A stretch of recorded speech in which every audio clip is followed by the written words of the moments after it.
ശ്രീ ഷാബു പ്രസാദ് ഇക്കാര്യത്തിൽ ഇപ്പോൾ ബിജെപിക്ക് ഒരു വലിയ ഒരു പ്രതിസന്ധിയാണ്. അതായത് രണ്ടാം സ്ഥാനത്ത് 2021 വന്നു. ഈ ശ്രീധരനിലൂടെ പാലക്കാട് കിട്ടുമെന്ന് കരുതിയതാണ്, അത് കിട്ടാതെ പോയി. ഇനി പാലക്കാട് കിട്ടണമെങ്കിൽ ഇപ്പോൾ കിട്ടിയില്ലെങ്കിൽ ഒരിക്കലുമില്ല എന്ന സ്ഥിതിയിലേക്കാണ് കാര്യങ്ങൾ എന്നുള്ളിടത്ത് ഇന്ന് വൈകുന്നേരം പോളിംഗ് കഴിയുന്ന അവസരത്തിൽ സി കൃഷ്ണകുമാറിൻ്റെ മാധ്യമ പ്രവർത്തകരോടുള്ള അദ്ദേഹത്തിൻ്റെ അഭിപ്രായ പ്രകടനത്തിൽ ആ പ്രതീക്ഷ കാണുന്നുണ്ടോ എന്ന് ചോദിച്ചാൽ അത്ര ആത്മവിശ്വാസത്തോടു കൂടി അല്ല അദ്ദേഹം സംസാരിക്കുന്നത്. അതിനൊരു കാരണം അദ്ദേഹം പറയുന്നത് ഈ ഞാൻ നേരത്തെ പറഞ്ഞ പിരായിരിയിലെ പോളിംഗ് ശതമാനത്തിൻ്റെ കുറവും മുനിസിപ്പാലിറ്റിയിലെ ഒരു ഭരണവിരുദ്ധതയുണ്ട് എന്നുള്ള അദ്ദേഹത്തിൻ്റെ അറിവും ആണെന്ന് തോന്നുന്നു. ബിജെപിക്കും പ്രതീക്ഷയ്ക്ക് വകയില്ലേ പാലക്കാട്ട്?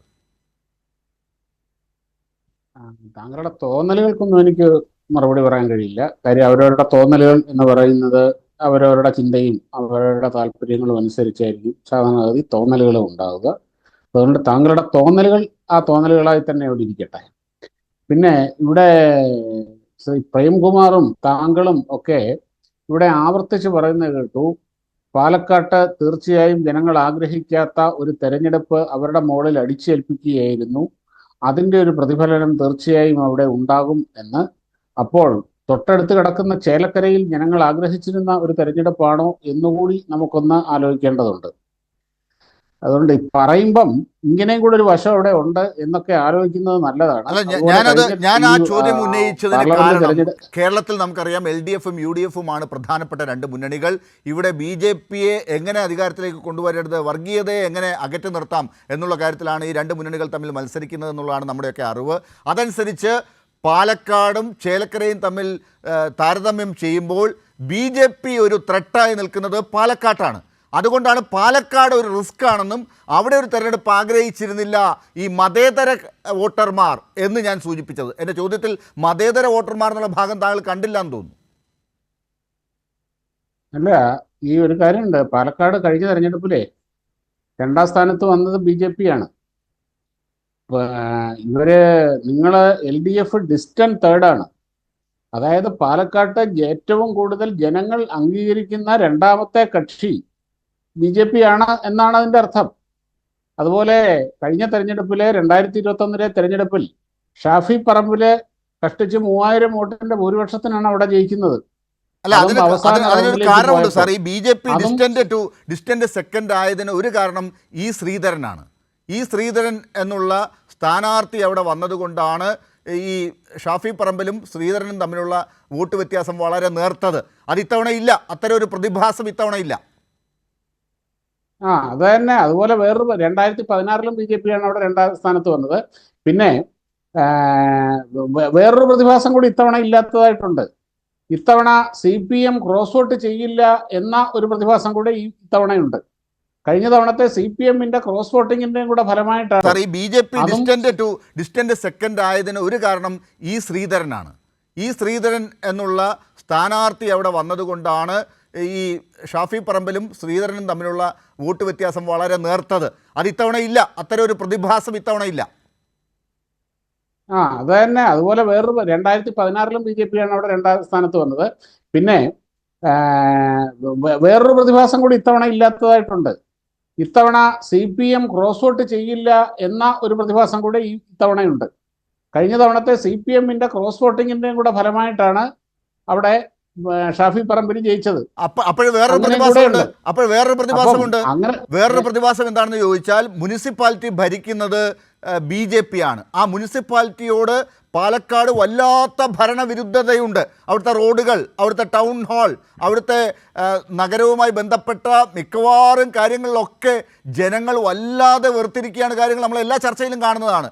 ആ ഒരു ഭരണവിരുദ്ധത ഈ ശ്രീധരനോട് ഇല്ലാത്ത ഒരു അദ്ദേഹത്തോട് കാണിക്കേണ്ടതില്ലാത്ത ഒരു ആഭിമുഖ്യം, അതുപോലെ ഈ പറയുന്ന ഭരണവിരുദ്ധത, ഇതെല്ലാം BJPക്ക് ദോഷകരമായിട്ട് വരുന്ന ഫാക്ടേഴ്സാണ്. എല്ലാ സ്ഥാനാർത്ഥികൾക്കും എല്ലാ രാഷ്ട്രീയ പാർട്ടികൾക്കും ഒരു തെരഞ്ഞെടുപ്പിൽ അനുകൂലമായും പ്രതികൂലമായും പല ഘടകങ്ങൾ ഉണ്ടാകും. നിങ്ങൾക്ക് അത്രയും ബുദ്ധിശൂന്യത ലാൽ കാണിക്കും എന്ന് എനിക്ക് തോന്നുന്നില്ല. പാലക്കാട്ടെ എല്ലാ ഘടകങ്ങളും സരിന് അനുകൂലമാണ്.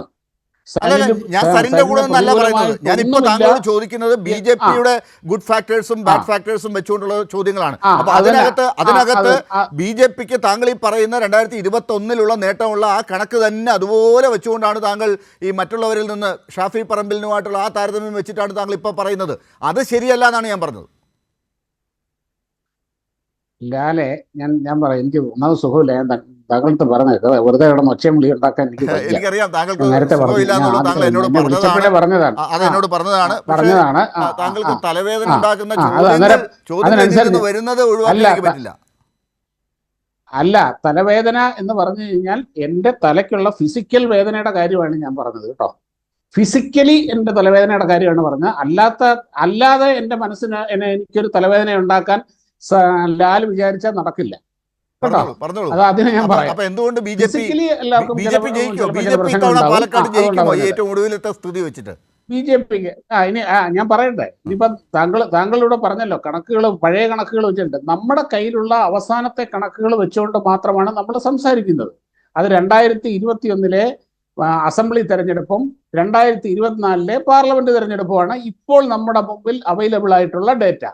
ആ ഡേറ്റ വെച്ചുകൊണ്ടാണ് നമ്മൾ സംസാരിക്കുന്നത്. ആ ഡേറ്റ ശരിയല്ല. ആ ഡേറ്റ ഇങ്ങനെയല്ല. പുതിയ ഡേറ്റ വരട്ടെ. അപ്പൊ എന്തായാലും ഒരു യാഥാർത്ഥ്യം ശരിയല്ല എന്ന് ഞാൻ പറഞ്ഞില്ല സാർ. ആ ഡേറ്റ ശരിയല്ല എന്ന് ഞാൻ പറഞ്ഞില്ല. 21 പക്ഷേ മറ്റ് ഘടകങ്ങളുണ്ട്. അതല്ല ഇപ്പൊ 24 ഉപതെരഞ്ഞെടുപ്പിൽ ഇപ്പോഴത്തുള്ള സ്ഥാനാർത്ഥി വേറെയാണ്. ആ BJP-യോടുള്ള ആഭിമുഖ്യം ജനങ്ങൾക്ക് വേറെ രീതിയിലാണ്. അവിടുത്തെ മുനിസിപ്പാലിറ്റിയോടുള്ള ഭരണവിരുദ്ധതയുണ്ട്. അവിടെ BJP-ക്ക് മുമ്പില്ലാത്ത പ്രശ്നം ഇത്തവണ ഉള്ളത് 2 കാര്യങ്ങൾ ഞാൻ ചൂണ്ടിക്കാട്ടാം. ഒന്ന്, ഈ കുഴൽപ്പണവുമായി ബന്ധപ്പെട്ട്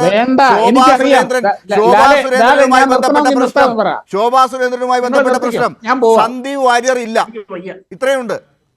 ലാലെ, ഞാൻ നിർത്താൻ പോകും. എനിക്ക് വയ്യ സാർ. പറഞ്ഞോളൂ സാർ, എന്റെ ചോദ്യമാണത്. എനിക്ക് വയ്യ. ചുമ്മാ ഒരുമാതിരി നിങ്ങൾ ചുമ്മാ കിടന്ന് മനുഷ്യനെ ഒന്നാമത് സുഖമില്ലാതിരിക്കും. അതിനിടയ്ക്ക് കിടന്ന് ഈ വള എന്ന് പറഞ്ഞുകൊണ്ട് ഇമാതിരി വെർബൽ ഡയറി കേൾക്കാനാണെങ്കിൽ നിങ്ങൾ വാട്സപ്പിൽ അത് റെക്കോർഡ് ചെയ്ത് എനിക്ക് അയച്ചതാ. ഞാൻ സൗകര്യം പോലെ കേട്ടോ. അല്ലെങ്കിൽ നിങ്ങൾ അവിടെ ഇരുന്ന് പറയും. ഞാനിപ്പോ പറഞ്ഞത് വെച്ച് ഞാൻ മലയാള ഭാഷയിലല്ലേ പറഞ്ഞത്, എന്നെ ശല്യപ്പെടുത്തരുത്. അത് തന്നെയാണ് പറഞ്ഞത്. അത് മലയാളത്തിൽ പറഞ്ഞുകൊണ്ടിരിക്കുമ്പോഴാണ് കിടന്ന് ഇടയ്ക്ക് കയറി കിടി പറഞ്ഞു. ഇനി ഇങ്ങോട്ടും അതുപോലെയാണ് തോന്നുന്നത്. ഞാനിവിടെ ഇത് പറയാം. ഇനി ഞാൻ അതാണ് ഇവിടെ നല്ല മലയാളത്തിൽ പറഞ്ഞത്. ഇനി ശ്രീധരൻ സാറിന് അവിടെ ശ്രീധരൻ എന്ന ഒരു ഇമേജ് ഉണ്ടായിരുന്നു എന്നുള്ളത് സത്യമാണ്. അവിടെ ഇപ്പോൾ മത്സരിക്കുന്നത് ആരാണ്? കൃഷ്ണകുമാർ ആരാണ്? കഴിഞ്ഞ 18-19 വർഷമായി ആ പാലക്കാടിൻ്റെ മണ്ണും മനസ്സും അറിഞ്ഞ, ആ ജനഹൃദയങ്ങൾ അത്രമാത്രം പൾസറിഞ്ഞ അവിടുത്തെ ഒരു ജനപ്രതിനിധി, ആ മുനിസിപ്പാലിറ്റിയിൽ ആ മണ്ഡലത്തിലെ സ്ഥിരതാമസക്കാരനായ, എത്രയോ കാലമായി ആ പാലക്കാടിൻ്റെ ആ എല്ലാ പൾസും അറിയാവുന്ന ആ ജനകീയനായ ഒരു ലോക്കൽ നേതാവാണ്, പാലക്കാട്ടുകാരനായ നേതാവാണ്, സ്ഥാനാർത്ഥിയാണ് BJPക്ക് ഉള്ളത്. ആ ഒരു അഡ്വാൻറ്റേജ് മറ്റ് 2 പേർക്കും അതില്ല. അത് ഇപ്പൊ ഈ ശ്രീധരൻ സാറിന്റെ കാര്യം പറഞ്ഞു പോകുമ്പോൾ BJP സ്ഥാനാർത്ഥിക്കുള്ള വലിയൊരു എഡ്ജാണത്, വലിയൊരു അഡ്വാൻറ്റേജ് ആണത്. സർ, അതൊക്കെ വെച്ചുകൊണ്ടാണ് ശ്രീ ഷാബു പ്രസാദ് ഞാൻ ചോദിക്കുന്നത്. അതാണെങ്കിൽ പിരായിരിയിൽ കഴിഞ്ഞ തവണയുള്ള കണക്കുകളൊക്കെ വെച്ച് നോക്കുമ്പോൾ ഇത്തവണ അവിടെ BJPക്കും കുറെ വോട്ടുകൾ കിട്ടേണ്ടതാണ്, UDFനും വോട്ടുകൾ പിരായിരിയിൽ കിട്ടേണ്ടതാണ്. പക്ഷെ അതിനുള്ള സാധ്യത ഇല്ലാത്ത രീതിയിൽ അവിടെ ഒരു വല്ലാത്ത നെഗറ്റീവായി ഈ പറയുന്ന സ്ഥാനാർത്ഥിയുള്ള ആഭിമുഖ്യമൊക്കെ കാണിച്ചുകൊണ്ട് അവിടുത്തെ ആളുകൾ പോയി അദ്ദേഹത്തോട് ആവേശത്തോടുകൂടി വോട്ട് കാണിച്ച ഒരു കാഴ്ച അവിടെ കാണുന്നില്ല. അല്ല, ഈ വോട്ട് ചെയ്തിട്ടുണ്ടോ ഇല്ലയോ എന്ന് നിങ്ങൾ എപ്പോഴും ഇങ്ങനെയാണോ വിലയിരുത്തുന്നത്? ശനിയാഴ്ച വരെ നമ്മൾ കാത്തിരിക്കേണ്ടി വരും. അപ്പൊ ശനിയാഴ്ച വരെ പിടിച്ചു നിൽക്കാൻ വേണ്ടി, നിങ്ങളുടെ വ്യൂവർഷിപ്പ് നിലനിർത്താൻ വേണ്ടിയിട്ട് നിങ്ങൾക്ക് ഇങ്ങനെ കുറെ അഭ്യാസങ്ങളും കാര്യങ്ങളും ഒക്കെ നിങ്ങളുടെ പ്രേക്ഷകരെ തൃപ്തിപ്പെടുത്താൻ വേണ്ടി നിങ്ങൾക്ക് പറയേണ്ടി വരും. അതിന്റെ യാഥാർത്ഥ്യം എന്താണെന്നുള്ളത് പുറത്തു വരാൻ പോകുന്നത് ശനിയാഴ്ചയാണ്, 23-ാം തീയതിയാണ്. അന്നേ അറിയുള്ളൂ. അല്ല, അത് നിങ്ങളുടെ ഒരു വാദമാണ് അറിയേണ്ടത്. നിങ്ങളുടെ ഒരു വാദം അതിനകത്ത് എന്താണെന്നാണ് അറിയേണ്ടത്. പക്ഷെ അതിന് പകരം താങ്കൾ നേരത്തെ തെരഞ്ഞെടുപ്പിന് മുമ്പ് സ്ഥാനാർത്ഥിയെക്കുറിച്ച് പറഞ്ഞുകൊണ്ടിരുന്ന ആ പ്രസംഗം മാത്രം പറയുന്നു. സ്ഥാനാർത്ഥി നല്ലതാണ്, സ്ഥാനാർത്ഥിക്ക് അവിടെ എല്ലാം അറിയാം. പിന്നെ സ്ഥാനാർത്ഥി മോശമാണ് മറ്റേതെന്ന് പറഞ്ഞാൽ അതിന്റെ മറുപടിയേ ഞാൻ പറഞ്ഞിട്ടുള്ളൂ. നിങ്ങളുടെ ചോദ്യങ്ങൾക്കും നിങ്ങളുടെ വാദങ്ങൾക്കും ഉള്ള മറുപടിയേ ഞാൻ പറഞ്ഞിട്ടുള്ളൂ. ഇനി ഒരു കാര്യം പറയട്ടെ. അവിടെ നിങ്ങൾ തന്നെ ഇവിടെ പറഞ്ഞു, അവിടുത്തെ ജനങ്ങൾക്ക് മടുപ്പുണ്ട്. അതായത് അവരാഗ്രഹിക്കാത്ത ഒരു തെരഞ്ഞെടുപ്പാണ് അവരുടെ മുകളിൽ അടിച്ചേൽപ്പിച്ചത്. ആ അടിച്ചേൽപ്പിച്ചതിലുള്ള പ്രതിഷേധം അവർ വോട്ട് ചെയ്ത് ജയിപ്പിച്ചു വിട്ട ഒരു സ്ഥാനാർത്ഥി, അവർ വോട്ട് ചെയ്ത് ജയിപ്പിച്ചു വിട്ട അവരുടെ MLA അവരെ വഴിയിൽ ഉപേക്ഷിച്ച് പോയപ്പോൾ ഇനിയും അവർ കൊണ്ടുവരുന്നവർക്ക് വോട്ട് ചെയ്യണ്ട എന്ന ഒരു വിഭാഗം തീരുമാനിച്ചിട്ടുണ്ടെങ്കിൽ അവിടെ തീർച്ചയായിട്ടും അവിടെ വോട്ട് അവർക്ക് വോട്ട് ചെയ്ത ആൾക്കാർ വീണ്ടും വോട്ട് ചെയ്യാതിരുന്നു. ശരി, അത് ക്യാപിറ്റലൈസ് ചെയ്യാൻ കൃഷ്ണകുമാറിന് ശ്രീധരനെ പോലെ സാധിച്ചിട്ടുണ്ടോ? അതോ ഡോക്ടർ സരിൻ ഇടത് സ്വതന്ത്രൻ, അദ്ദേഹം ഇടതുപക്ഷത്തിന്റെ വോട്ട് നേടും, സ്വതന്ത്രൻ എന്നുള്ള നിലയ്ക്കും വിദ്യാഭ്യാസം കൂടിയ ഒരാളെന്നുള്ള നിലയ്ക്ക് നേരത്തെ ഇവിടെ പറഞ്ഞ ഒരു ആരോപണം ഉണ്ടല്ലോ, അതൊക്കെ വെച്ചിട്ട് അദ്ദേഹം കിട്ടുന്ന ഒരു വോട്ടുണ്ട്, ആ വോട്ട് അദ്ദേഹത്തിന് കിട്ടും. എന്റെ പൊന്നു ചേട്ടാ, ഈ വിദ്യാഭ്യാസം എന്ന് പറഞ്ഞുകൊണ്ട് നിങ്ങൾ ഈ പേടിപ്പിക്കാതെ. ഇവിടെ നിജേഷനെ എന്ന് പറഞ്ഞു, വലിയ ഒരു വിദ്യാഭ്യാസമുള്ള ഒരാളെ നിങ്ങൾ ഇവിടെ കൊണ്ടിറക്കിയല്ലോ, തൃക്കാക്കരെ കൊണ്ടിറക്കിയല്ലോ. വെറും MBBS കാരനല്ല, സാക്ഷാൽ സർജനെ, ഏറ്റവും അവിടുത്തെ വലിയ സർജനെ നിങ്ങൾ അവിടെ കൊണ്ടിറക്കിയല്ലോ. അതിന്റെ തലേ ദിവസം ഇവിടെ കിടന്ന ഇവരുടെ ഇങ്ങനെ ആരാണ് റഹീം ആർത്ത് വിളിക്കുന്ന കേട്ടല്ലോ, ജോറാണേ എന്നും പറഞ്ഞുകൊണ്ട്. ഇതേപോലെ ഇവിടെ ഇദ്ദേഹം പ്രേംകുമാറും കൈരളിയും ഇവിടെ കിടന്ന് പറയുന്ന ആ ഭീകരമായ ആത്മവിശ്വാസം ആ ദിനങ്ങളിൽ തൃക്കാക്കരയിൽ ഒരു അഡ്വാൻറ്റേജ് UDF ഉണ്ടായിരുന്നു. അത് PT തോമസിന്റെ മരണം ഒരു സിമ്പതി ഉണ്ട്, അവിടെ സിമ്പതിയാണ് ആയിട്ട് വന്നു.